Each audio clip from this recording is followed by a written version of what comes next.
हमारे चैनल को जरूर सब्सक्राइब करें और साथ में घंटी बटन को भी दबा दें ताकि प्रेम से बोला बाबा बासुकीनाथ की। सावन में बदरी डीजे गोविंद बिहार सावन में बदरी बरस रहा है। मिक्स बाय संस्कार स्टूडियो आकाशी हो। बोल बम जय शिव। सुनो बम केहू राखी न भारा हो। बोल बम हमर खत्म हो गइल गाजा सारा हो। जय शिव। सुनो बम केहू राखी न भारा हो। हमर खत्म हो गइल गाजा सारा हो। दुकान बंद सारी समस्या है भारी। दुकान बंद सारी समस्या है भारी। ना पहुआ थरस रहा है। अरे बम, अरे का हुआ रे? अरे काका चिलम तो भुला गई, अब का पियब? सावन में बदरी बरस रहा है। चिलम ला दिलवा तरस रहा है। सावन में बदरी बरस रहा है। चिलम ला दिलवा तरस रहा है। सावन में डीजे गोविंद बिहार सावन में कलपोली बदरी मलंगा स्थान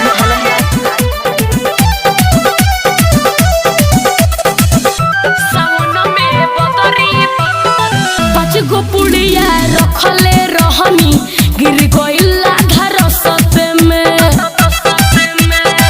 भांग के पॉकेट भी गिर गइल बा डीजे के साथ डांस करते में। पाँच गो पुड़िया रखले रहनी गिर गइल आधा रसते में। भांग के पॉकेट भी गिर गइल बा डीजे के साथ डांस करते में। अमन लागल जबरदस्त हम तो हो गइनी मस्त। अमन लागल जबरदस्त हम तो हो गइनी मस्त। गगरिया भी खरक रहा है।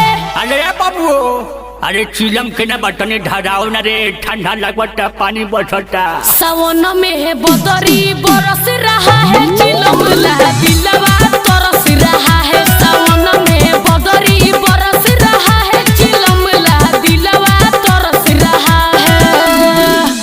सावन में बदरी बरस रहा है। मिक्स बाय संस्कार स्टूडियो आकाशी हो। बोल बम जय शिव। डीजे गोविंद बिहार गाजा से सेल्फी मुजफ्फरपुर BMP 6 लगाइबो हो। ना तो नशा के चक्कर में हम तो रहिए में गिर जाइबो हो। धन हटा के गाजा से सेल्फी बैजू पर लगाइबो हो। ना तो नशा के चक्कर में हम तो रहिए में गिर जाइबो हो।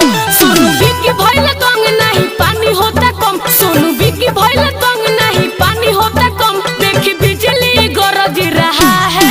अरे हमार बुढ़िया के न बिया रे बूढ़ी, अरे पानी बरसता तनी ठीक से चलो। सावन में बदरी बरस रहा है। चिलम ला दिलवा तरस रहा है। सावन में बदरी बरस रहा है। चिलम ला दिलवा DJ Govind Bihar mobile number 62